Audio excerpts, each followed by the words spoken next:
Hello everyone. सो हम पिछले lecture में कार्नोट साइकिल के 3 स्टेप्स को देख चुके थे, उनकी थ्योरी को समझ चुके थे, उनमें कितना वर्क निकल क्या क्या वर्क की वैल्यू होती है उनको देखा था।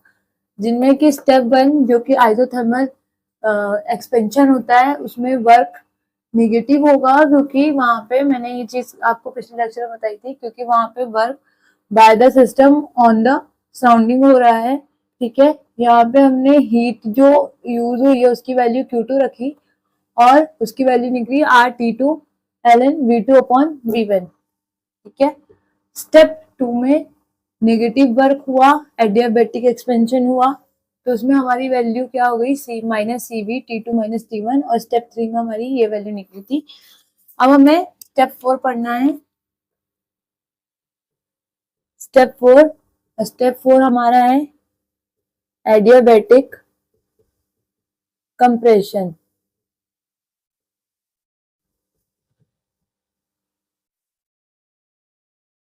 एडियाबैटिक कंप्रेशन में क्या होगा,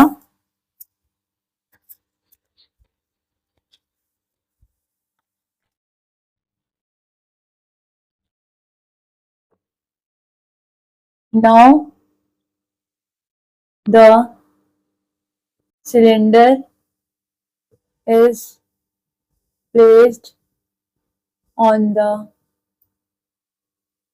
non-conducting stand। अब हम लोग क्या करेंगे, सिंक पे जो हमने सिलेंडर रखा था अब उसको हटा के हम नॉन कंडक्टिंग स्टैंड पे रखेंगे, and bye N adiabatically compression,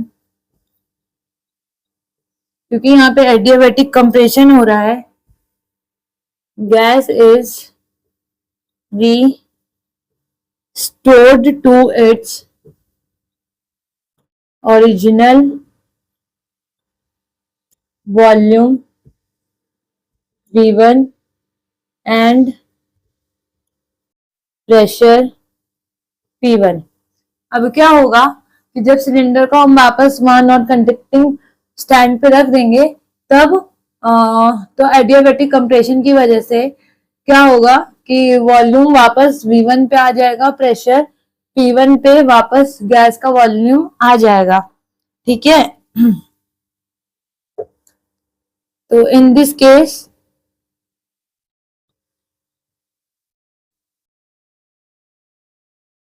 case work is done on the system. इसमें क्या हो रहा है, वर्क जो है सिस्टम पे हो रहा है तो वर्क पॉजिटिव होगा। ठीक है, और according to first law of thermodynamics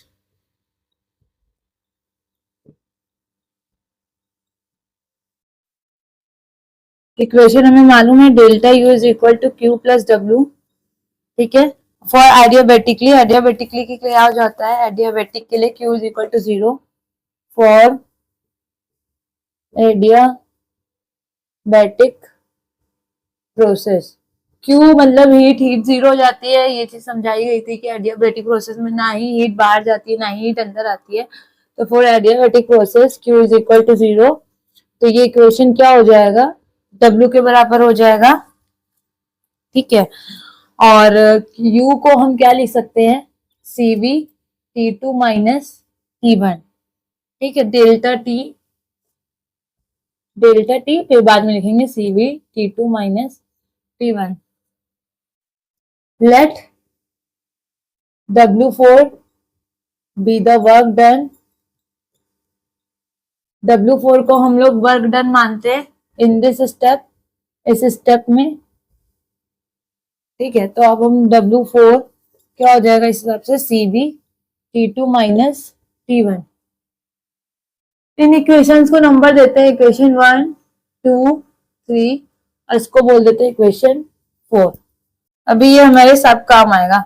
T2 minus T1 क्या है, इंक्रीज इन टेम्परेचर। ठीक है, जो टेम्परेचर बढ़ रहा है, टेम्परेचर बढ़ेगा ही क्योंकि धीरे धीरे क्या हो रहा है, एडियाबैटिक कंप्रेशन हो रहा है, प्रेशर ये बढ़ रहा है, अंदर टेम्परेचर क्या है, गैस में उसका बढ़ रहा है, ठीक है। तो ये इंक्रीज इन टेम्परेचर लिख सकते हैं इसको, where T2 minus T1 is increase in temperature in adiabatic compression।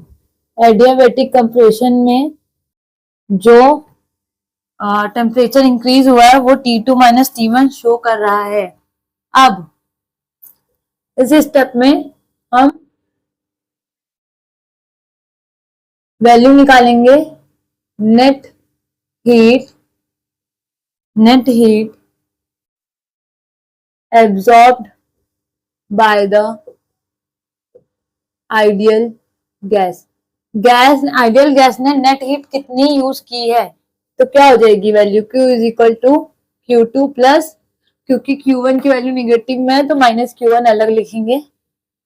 Q2 की वैल्यू है RT2 ln V2 upon V1 plus इसकी वैल्यू क्या है RT1 ln V4 upon V3, ठीक है। Q इज इक्वल टू, अब अगर हम 3 को ऊपर करें, मैंने अगर रेशनल चेंज करें तो यहाँ आगे साइन चेंज हो जाएगा, तो RT2 ln V2 upon V1 minus RT1 ln V3 को हम ऊपर ले गए, V4 को नीचे ले आए, ठीक है।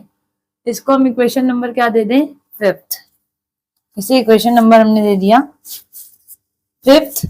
अब क्योंकि सिंस, अब डायग्राम इसके लिए बनाना पड़ेगा, यहाँ बना देते हैं। अब अपने डायग्राम में देखिए, आपको जरूरत नहीं बनाने की है पीवी डायग्राम, इसको आपको बनाने की जरूरत नहीं है।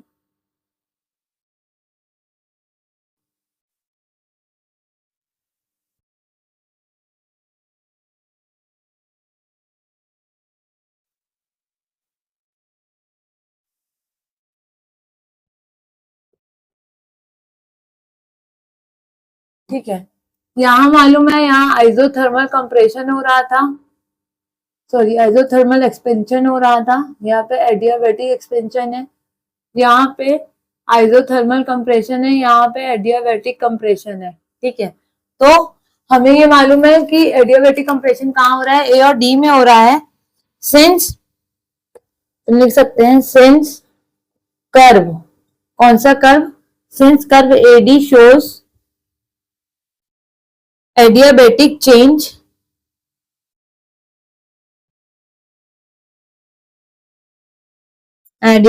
चेंज दिखा रहा है, और इसीलिए फॉर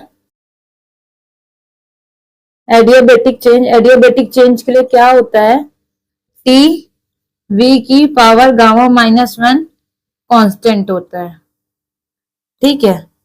यहाँ पे वॉल्यूम क्या है, V4 और V2 है, तो V4 upon sorry V1 upon V1, इसको लिख सकते हैं gamma minus one is equal to T2 upon T1, ठीक है। इसे इक्वेशन नंबर 6 मान लें। फिर सिमिलरली सेम वे में BC कर्व जो है, curve BC source adiabatic change, वो भी एडियाबैटिक चेंज दिखा रहा है, देयरफॉर वहां क्या है बीसी में V3 अपॉन V2, ठीक है, V3 upon V2 gamma minus one, ये भी T2 upon T1। Equation number ये क्या हो गया था, 4 5 6, इसे 6 माना, इसे 7th माना, ठीक है, ये 7th हुआ। तो अगर कंपेयर करें 6th और 7th को इक्वेशन को, यहाँ पे इरेज करना होगा ये,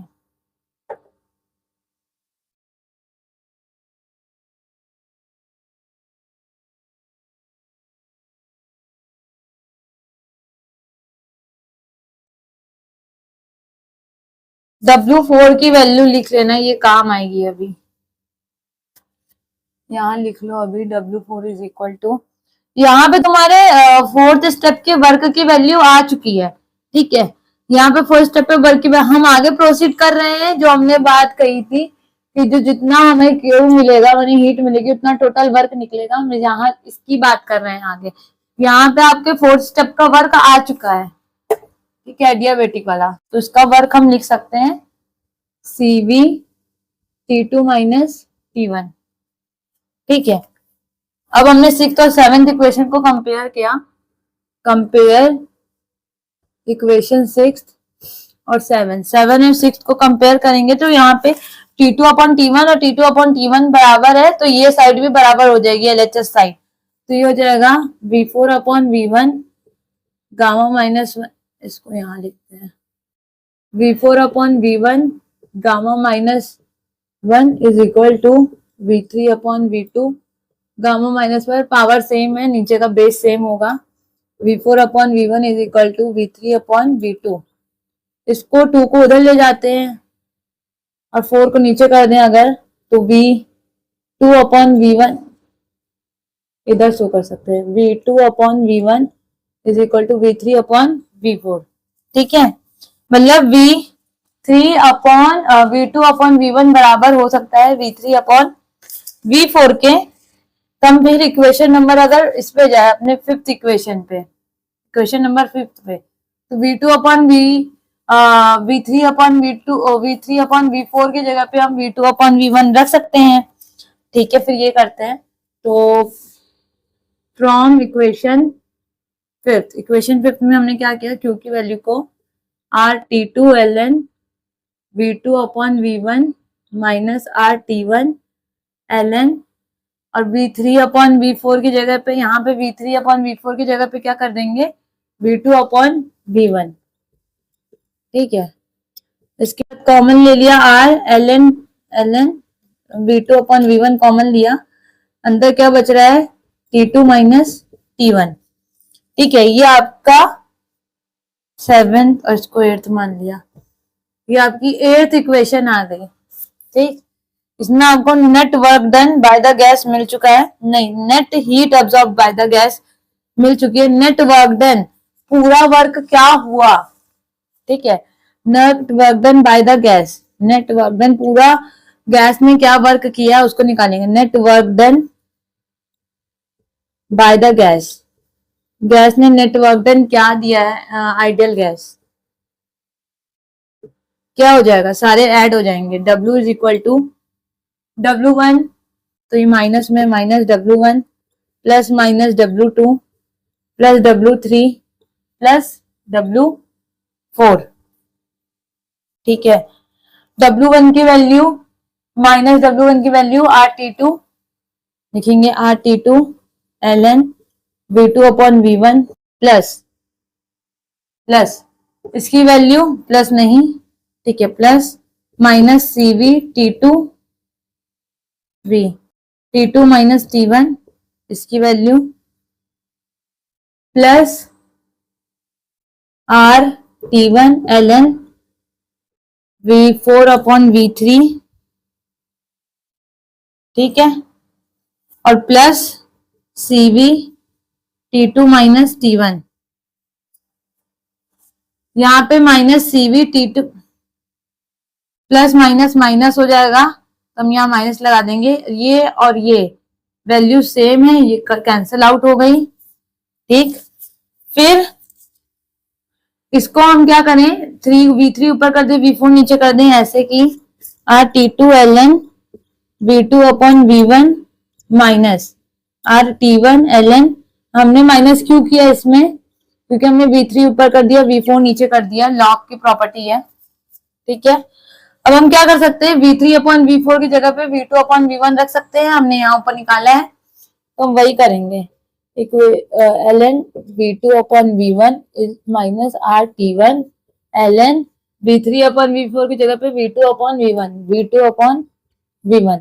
अब R ln V2 upon V1 common, और क्या हो गया T2 माइनस T1, ये हमारे नेटवर्क डन आ गया। इसको इक्वेशन नंबर क्या बोल रहे हैं हम, 9th। इक्वेशन नंबर क्या हो गया, 9th। अगर हम इक्वेशन 8 और इक्वेशन 9 को देखें, इसका आरएचएस और इसका आरएचएस सेम है, दोनों का आरएचएस सेम है। इसका मतलब जो हीट हमने नेट हीट जो दी है आइडल गैस को, उसने नेट वर्क कितना किया है, जितना हीट दी है उतना ही उसने वर्क दिया है। तो from equation 8 and equation 9, total work done is equal, total heat given is equal to total work done. ठीक है, इसी को इधर लिखेंगे।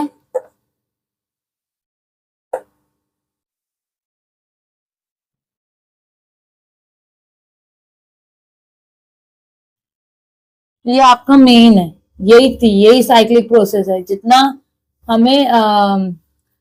हमने हीट दिया उतना हमें वर्क मिल जाए। ठीक है, इसी को लिखेंगे दैट द एसेंशियल कंडीशन। इसलिए क्या है, किसी भी साइक्लिक प्रोसेस होने के लिए, ठीक है, इंजन के, दस the essential condition, main condition क्या होती है, important condition for a cyclic process, for a cyclic process, cyclic process के लिए एसेंशियल कंडीशन क्या होती है, the net work done, the net work done, network done होगा इज इक्वल टू किसके बराबर होगा, absorbed heat, absorbed heat absorbed. ठीक है, जितना भी वर्क डन होगा वो पूरा हीट एब्जॉर्ब होना चाहिए, तभी कोई साइक्लिक प्रोसेस होगी। ठीक है, ये तो रही बात कि क्या होगा फॉर एन आइडियल साइकिल, मतलब कार्नोट साइकिल के लिए। अगर हम रिलेशन देखें किसमें, वर्क में और Q2 में, मतलब कि कितनी Q2 क्या थी यहाँ पे, कितनी हीट हमने अब्सॉर्ब, मैंने कितनी हीट हमने दी है। अगर नाउ रिलेशन बिटवीन किसमें, Q2 मैंने कितनी हीट अब्सॉर्ब हुई, and network done, network done में। ठीक है, तो क्या होगा, Q2 की वैल्यू क्या है हमारे पास, Q2 की value RT2 ln V2 upon V1 from first से, और W की वैल्यू क्या है, R ln V2 upon V1 और T2 minus T1 from 9th। अब क्या करो, इक्वेशन 9 को डिवाइड कर दो इक्वेशन, हाँ, equation 9 divided by equation 1, W by Q R is equal to R ln V2 upon V1 T2 minus T1 upon R ln V2 upon V1, R ln V2 upon V1 और T2 तो लिखा ही नहीं मैंने, T2। तो यहाँ से W by Q की value क्या आ गई, T2 minus T1 upon T2, और Q को इधर लेके जाए हम तो Q T2 minus T1 upon T2, Q2 था ना यहाँ, Q2 माने कि जो हीट अब्सॉर्ब हुई है, वर्क डन। एक्चुअली में ये चीज रहती है। ठीक है, अगर फॉर अ साइक्लिक प्रोसेस ये रहता है, लेकिन मेनली ये चीज रहती है कि यहाँ पे हम देख सकते हैं कि जो वर्क डन हुआ है वो इक्वल में नहीं आ रहा है। ठीक है, इक्वल में नहीं आ रहा है, ऐसी वैल्यू हो रही है। इस इक्वेशन को देख के हम ये बता सकते हैं कि 10th है, ये 10th इक्वेशन, इक्वेशन 10 को देख के हम ये बता सकते हैं कि, इधर लिखेंगे,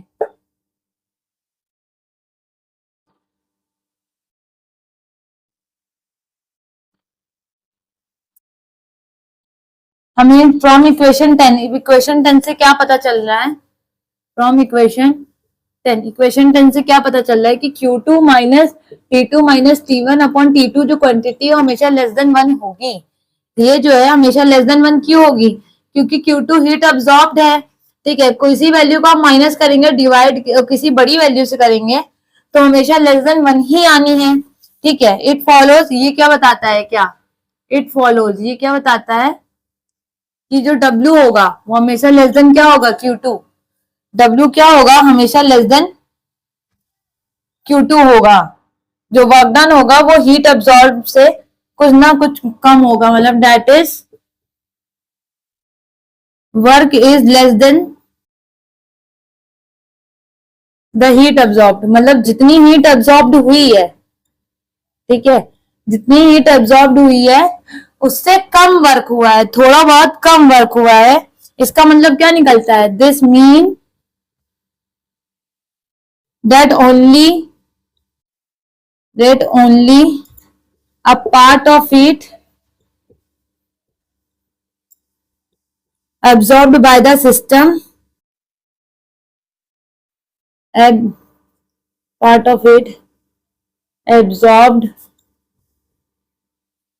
by the system at higher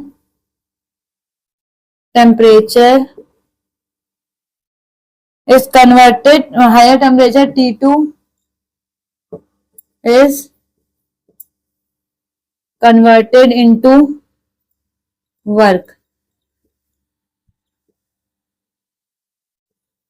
The rest of it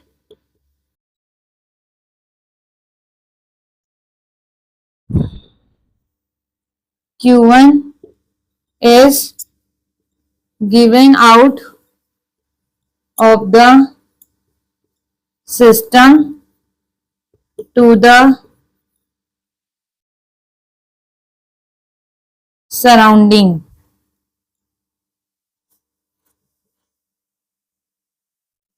When it is at a low temperature.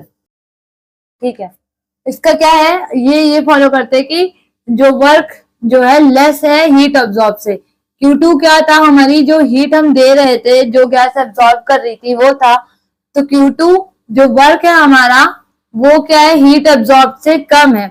इसका मतलब क्या निकलता है कि ओनली अ पार्ट, मतलब उस हीट जो एब्सॉर्ब हुई है उसका कुछ ही पार्ट जो है, मतलब कुछ पार्ट जो है कन्वर्ट हुआ है वर्क में, और बाकी जो बचा रह गया है वो जब हमने लो टेम्परेचर पे रखा था वो उसमें चला गया, सराउंडिंग में चला गया। ठीक है, इसका मतलब क्या निकलता है कि कोई भी सिस्टम या फिर कोई भी साइक्लिक प्रोसेस ऐसा नहीं है अभी तक बना हुआ जो कि पूरी हीट को क्या कर दे, पूरे वर्क में कन्वर्ट कर दे। बाद में सेकेंड लॉ के स्टेटमेंट्स आएंगे, Kelvin Planck statement, Clausius statement, उसमें वो यही बताते हैं कि it is impossible to convert a total amount of heat into work. मतलब ये पॉसिबल नहीं है, ये बिल्कुल भी पॉसिबल नहीं है कि जितना हम वर्क हीट प्रोवाइड करें उतना टोटल हमारी क्या निकल जाए, वर्क निकल आए। लेकिन कार्नोट ने ये चीज वहां पे जो अभी निकला था हमारा कि W जो है हमारा नेटवर्क जो हुआ था आइडियल गैस के थ्रू वो Q के बराबर आ चुका था, Q जो था पूरा W के बराबर आ चुका था, कि मतलब जितनी हीट एब्सॉर्ब हुई उतना वर्क डन हुआ। ठीक है, ये कार्नोट की थ्योरी थी। ठीक है, उन्होंने ये इंजन ऐसे एज्यूम करके बनाया था, एक एज्यूमल इंजन है, इसका भी कोई थ्योरेटिकली या प्रैक्टिकली हम नहीं अभी तक हो पाया है। ठीक, एक्चुअली में यही होता है कि जो हीट एब्सॉर्ब होती है उसका कुछ पार्ट जो है वर्क में कन्वर्ट हो जाता है और कुछ पार्ट जो है उसका सिस्टम से बाहर चला जाता है या फिर सराउंडिंग में चला जाता है। ठीक है, और तो आगे सेकेंड लॉ के स्टेटमेंट को हम अगले लेक्चर में डिस्कस करेंगे। आज के लिए इतना ही। अगर कहीं पे भी कोई दिक्कत हुई है, ठीक है, कार्नोट इंजन को समझने के लिए या फिर कार्नोट साइकिल को समझने में, आप पूछ सकते हैं कमेंट में। तो आज के लिए थैंक यू।